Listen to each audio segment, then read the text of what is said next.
Many times as a mayor, I've stood at this podium and I've talked about a police officer or a firefighter who, when they were off duty, did something extraordinary.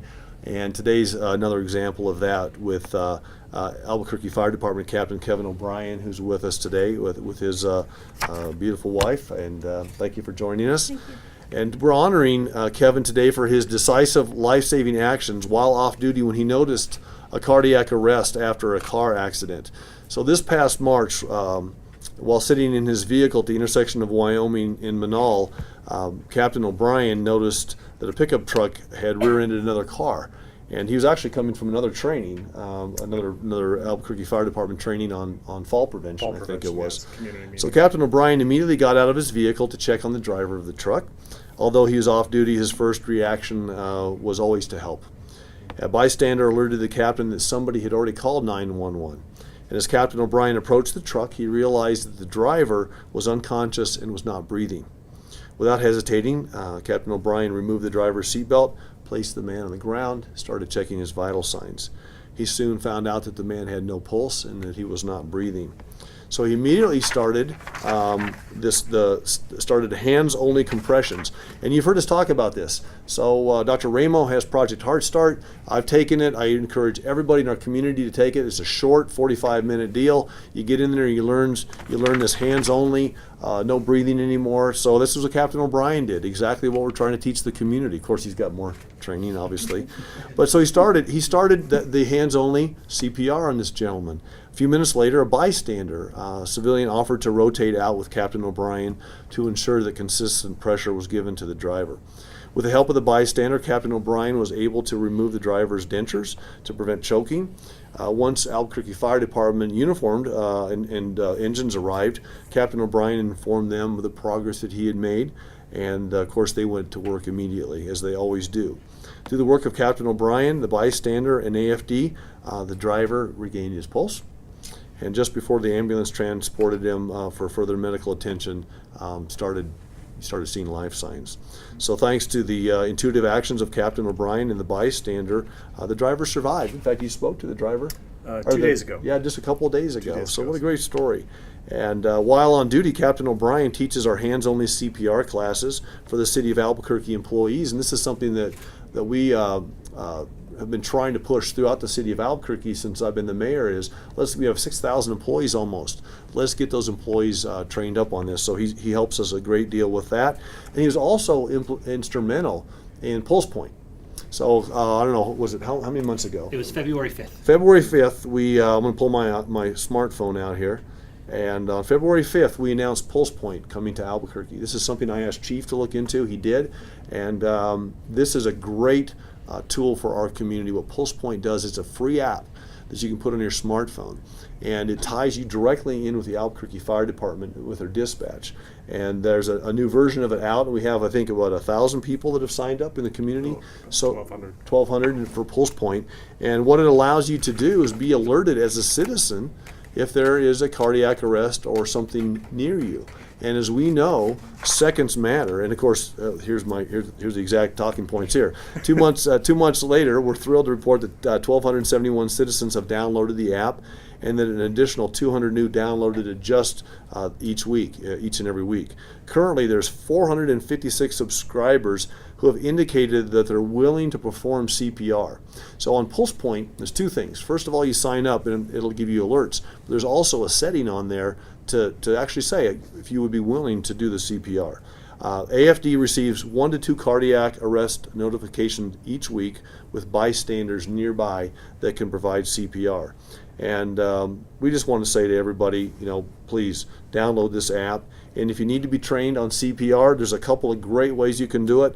If you go to our website, cabq.gov/fire, or just call 311 and we'll get you hooked up. That's always a good way to do it. And then also Dr. Ramo's Project Heart Start event. It's June 20th this year from 8 o'clock to 11 o'clock in the morning at UNM Johnson Center. That's the gymnasium on campus, the main gym on campus next to Big Johnson Field, the big grassy area there.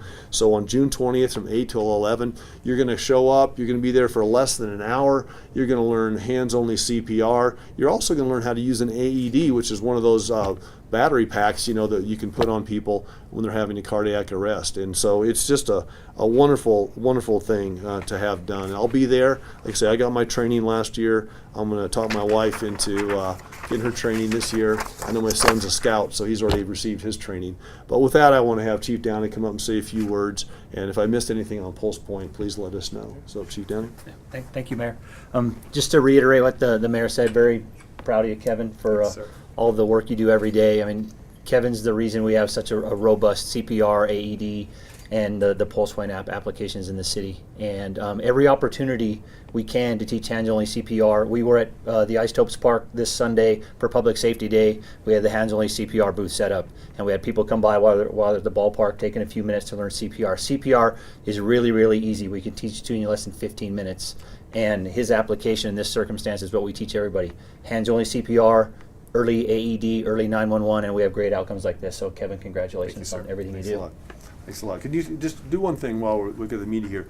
People ask us all the time about the Good Samaritan laws in New Mexico, because people want to know if you're willing to help out. There's laws in New Mexico that protect doing that, and I think there was something that came through the legislature this year. I don't know if it did or didn't pass. It did pass. So could you explain to the community? Kevin, let's have you do it since you're the head kahuna on this. Yeah. So at the state legislature, they did pass a law that protects people. Gives them a little bit more liability protection as well as businesses, and that was the big component of it, that if a business puts an AED in their location, it protects the business themselves from any sort of liability or indemnifies them for having that public access AED, and that's huge. I just want to mention the CPR that I did for this gentleman is no different, like you said, Chief, as far as what we teach in hands-only CPR. And at the Isotopes Park, it was a 3 to 5 minute rotation. We could teach you how to just push on the chest real quick. We were at the Balloon Fiesta. If you want the little bit longer class, the 45-minute, we're doing that at the Albuquerque Fire Department the third Wednesday of every month, and then at Station 1, we're at the second Wednesday. First and third Wednesday of every month, we're teaching hands-only CPR, and it's on that website. Yeah. As well as we're hoping to be out at Summerfest and some other events and community health fairs. We're all over the place. So if you want to learn hands-only, I'll teach you. Well, in communities that have done this, and they've done it in the way that Albuquerque's doing it, there's a significant drop in cardiac deaths. I mean, I think Seattle's one of the cities that has really seen a big drop. And so we're just asking people, train yourself up. You might save the life of a loved one or one of your friends or neighbors in our community. There's Good Samaritan laws in place to protect, and we're not asking people to be perfect. We're just asking you to do the best you can. And so many times the stories relate around somebody. This gentleman, or the bystander that helped you, probably wasn't absolutely perfect. You know what? But guess what? There's so many lives today because of that. So, Captain O'Brien, we want to give you our Friday's Heroes coin along with our gratitude. And thanks for your passion and your energy. And thank you, sir. I know there's a very happy citizen today out there who got to get up to a nice chilly morning today in the city of Albuquerque because you were there to save his life. So thank you, Wonderful. sir. We appreciate Thank you, sir. Well, today our employees of the week are from George Armijo Brasher here today from our Department of Senior Affairs, and this is another story that I hear as a mayor on a fairly regular basis, and it's a story about someone who needs help, and in this case was just really reaching out, and it's a little bit of a tragic story, but it's also kind of a call out to our community to let everybody know that these great services are available.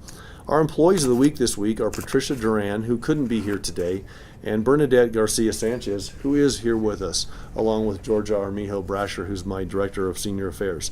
Today we're honoring these two employees as this week's Employee of the Week. This past December, Patricia Duran, with the Information and Assistance Program of Senior Affairs, received a phone call from an elderly gentleman in Albuquerque who requested immediate services for home-delivered meals. For Patricia, this is a common call, but this time it seemed a little bit more urgent and a little different. She knows the man's breathing was labored, and so she kept the man on the phone and found out that the man had not eaten for 5 days.